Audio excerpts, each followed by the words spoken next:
Allez, on commence ce bilan du mois de décembre avec cette effroyable tuerie de Sydney qui a fait 15 victimes et 42 blessés parmi des hommes, des femmes et des enfants qui n'avaient comme seul tort d'être juifs. Mais plutôt que de parler encore une fois de mort et d'une information émotionnellement difficile, nous allons parler de la vie de manière pragmatique et scientifique pour ne pas tomber dans l'excès d'émotion. Et nous ferons cela avec Victor Krakowiak.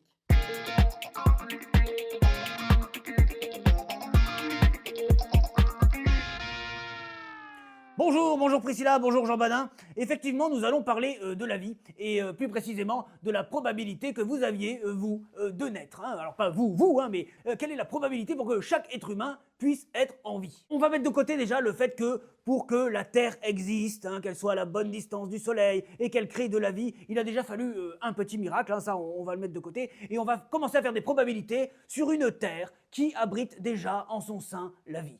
D'accord ? Alors, c'est facile, j'ai lu une petite étude rigolote qui nous dit qu'il y a une chance sur 20 000 pour que vos parents se rencontrent, juste se croisent, hein, d'accord? Il a fallu une chance, enfin il y a une chance sur 20 000, d'accord? Une fois qu'ils se croisent, il y a une chance sur 10 pour que ces deux personnes commencent à se parler. Mais il y a également une chance sur 10 pour que ces personnes se revoient, une chance sur 10 pour qu'elles commencent à se fréquenter, les petits coquins. Une fois qu'ils sont ensemble, il y a une chance sur 2 pour que la relation soit assez longue afin de créer un enfant. Et tout cela réuni nous amène à une chance sur 2000 pour que quand vos parents se rencontrent, ils aboutissent à avoir un enfant. Très bien. Alors là, on peut déjà faire un petit calcul à mi-parcours. Si on multiplie les 2000 par les 20 000, on arrive donc à une chance sur 40 millions. Pour l'instant, on est à une chance sur 40 millions. Maintenant, nous allons parler un petit peu biologie. Voilà, on va faire un trait comme on ne sait pas. Au cours de sa vie, une femme va fabriquer environ, c'est une moyenne évidemment, ne prenez pas ça au pied de la lettre, mais une femme va créer 100 000 ovules. 100 000 ovules. C'est pas mal, hein? C'est pas mal. Moi, je pensais que c'était moins. Alors, pendant ce temps-là, un homme, lui, parce que je rappelle que l'homme, lui, va fabriquer des spermatozoïdes toute sa vie. Là, en ce moment, je fabrique des spermatozoïdes, par exemple. Eh oui, eh oui. Non, mais on dirait pas, et pourtant, je travaille. Alors, un homme, lui, va fabriquer 4 milliards de spermatozoïdes au cours de sa vie. Alors, 4 milliards, c'est beaucoup de zéros, hein. Un petit zéro, hop, et un petit spermatozoïde. Alors, combien y a-t-il de chances pour que parmi ces 4 milliards, votre spermatozoïde ait rencontré le bon ovule de votre maman parmi les 100 000 qu'elle a fabriqués? Eh bien, je vous le donne en mille, il y a une chance sur 4 quadrillons.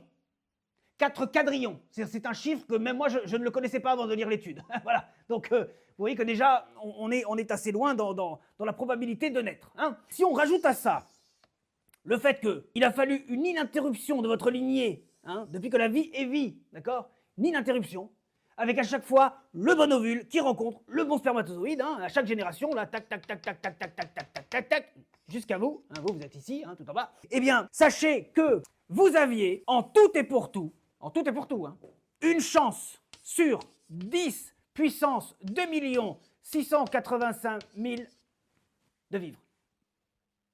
C'est-à-dire une chance sur 10 suivie de 2 685 000 zéro. Là, ici, là. 0, 0, 0, 0, 0, 0, 0, 0, 0, 0, 0, 0. Bon, je ne vais pas tous les faire, évidemment. Il y en a 2 685 000. Mais donc, vous avez bien une chance sur 10 puissance 2 685 000 de vivre. Et pourtant, deux connards ont décidé de faire de ce miracle un enfer. C'était Victor, à vous les studios.